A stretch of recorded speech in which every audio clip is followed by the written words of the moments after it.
So I've been spending the last few days sorting out my higher level scheme application. It's an environmental scheme.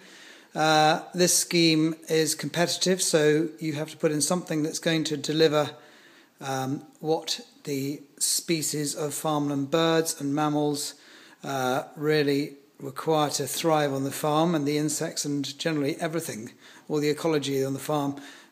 This map shows my organic entry level stewardship options map, and you can see on this part of the farm these areas coloured orange are going into field corner management, which is really to provide sort of tussocky habitat for voles and but also other invertebrates and insects to live in. And these red areas here are 6 metre tussocky grass margins. This is a wood that's in the farm. It's a site of special scientific interest, so I buffered that with margins. You can also see in the green lines that I've lined all the hedges and the ditches on the farm, which we're going to mainly manage in the option of an OB3, which is letting the hedges grow up to 2 metres and cutting once every 3 years.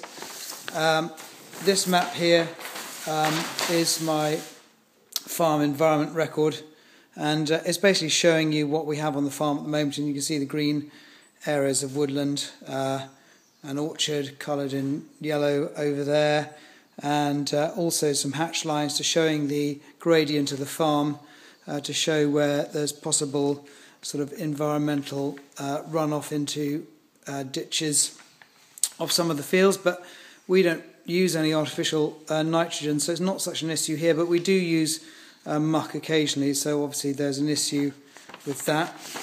And the final map here is the options that I'm taking under HLS, and you can't really see a huge amount on this map because I've taken out a lot of options under OELS. So this is the sort of HLS higher level stewardship options map, and it really only shows the permanent options that I'm taking. The rotational options I'm taking, which are not on this map, rotational options are we've got a lot of wild bird seed mixture. We haven't gone for a lot of pollen and nectar mix because we already have up to 100 hectares of clover, various mixes of clover on the farm every year anyway. So the wild bird seed mixture is very important. So that's what we're really majoring on. But this area here you can see in the green is probably the most dramatic bit in the centre of the farm. And that's because we're putting it back into wood pasture, because Shimpling Park Farm was a park at one stage, and we want to return some of that to parkland. And that's really, as far as I'm concerned, the most sort of revolutionary bit, because we're going to eventually turn the farm back to a mixed farm. So we're going to have some stock back on the farm.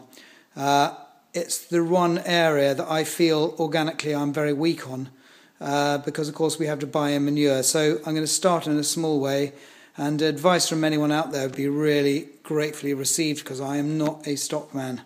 But the scheme is helping me put back some fencing on the farm and some water, and so that really is the sort of major bit of our scheme, hopefully, that they will accept.